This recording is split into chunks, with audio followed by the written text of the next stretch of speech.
সাবেক প্রধানমন্ত্রী শেখ হাসিনা সহ ৩ জনের বিরুদ্ধে ট্রাইব্যুনালের রায়ের তারিখ ঘোষণার দিনে কার্যক্রম নিষিদ্ধ আওয়ামী লীগের ডাকা লকডাউন কর্মসূচি ঘিরে ঢাকার বিভিন্ন এলাকায় নিরাপত্তা ব্যবস্থা জোরদার করা হয়েছে। সকাল থেকেই ঢাকার প্রবেশমুখ, আদালত এলাকা ও রাজনৈতিকভাবে সংবেদনশীল জায়গাগুলোতে বিশেষ নিরাপত্তা বলয় গড়ে তোলা হয়েছে।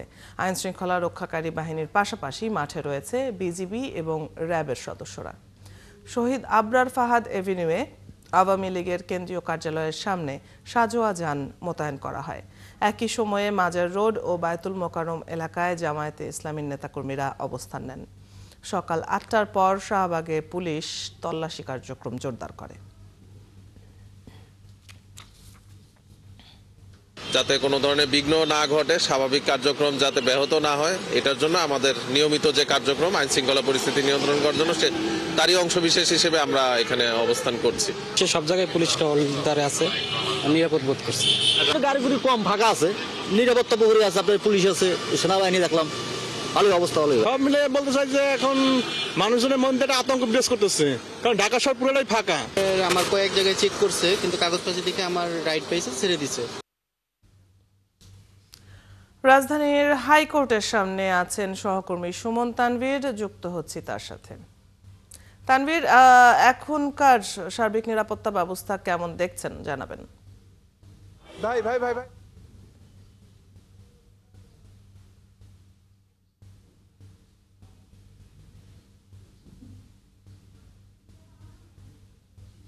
হাইকোর্টের সামনে আছে, আপনি দেখছেন একটি মিছিল অর্থাৎ অবস্থান কর্মসূচি আওয়ামী লীগ যে ডাক দিয়েছে আসলে ব্লকের, সেই ব্লকের প্রতিবাদে অবস্থান কর্মসূচি এবং মিছিল করছেন, একটি খণ্ড মিছিল আপনি দেখছেন। আমরা সারাদিন রাজধানীর বিভিন্ন জায়গায় ঘুরেছি। আমরা সকালে যেমন দেখেছিলাম যে একদম ঢাকা কলেজ যারা ছাত্র শিবির তারা কিন্তু একটি বেশ বড় মিছিল বের করেছিল এই প্রতিবাদে, আওয়ামী লীগের কর্মসূচির প্রতিবাদের মিছিলটি আমরা দেখছিলাম যে নীলক্ষেত হয়ে তারা কিন্তু টিএসসি অর্থাৎ ঢাকা ভার্সিটির বিভিন্ন গলিতে ঘুরে টিএসসিতে সেই সমাবেশের মাধ্যমে শেষ করেছে। আজকে সারা দিনেই কিন্তু আমরা দেখছি সকাল থেকে রাজধানীর বিভিন্ন জায়গায় এরকম খণ্ড খণ্ড মিছিল আওয়ামী লীগের এই কর্মসূচির প্রতিবাদ, অর্থাৎ যারা কর্মসূচি ডেকেছে তাদের উপস্থিতি কিন্তু আমরা সারা রাজধানীর কোথাও এখন পর্যন্ত দেখতে পাইনি। তার এগেনিস্টে এই যে খণ্ড খণ্ড মিছিল বিভিন্ন সংগঠন থেকে, আবার রাজনৈতিক দল থেকে, তারাই কিন্তু বিভিন্ন জায়গায় তাদের অবস্থান জানান দিচ্ছে।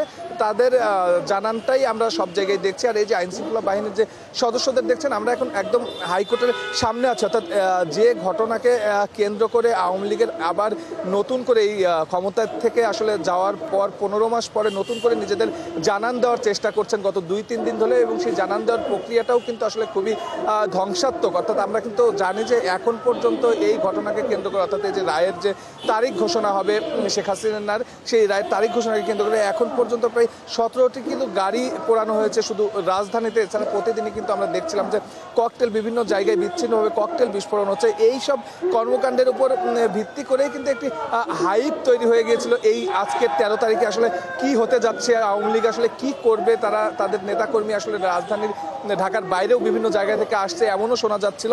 সবকিছু মিলে মানুষের ভেতরে কিন্তু একটা চাপা আতঙ্ক বিরাজ করছিল, এবং সেই চাপা আতঙ্ককে কেন্দ্র করেই আওয়ামী লীগ কিন্তু তার কর্মসূচি সফল করার।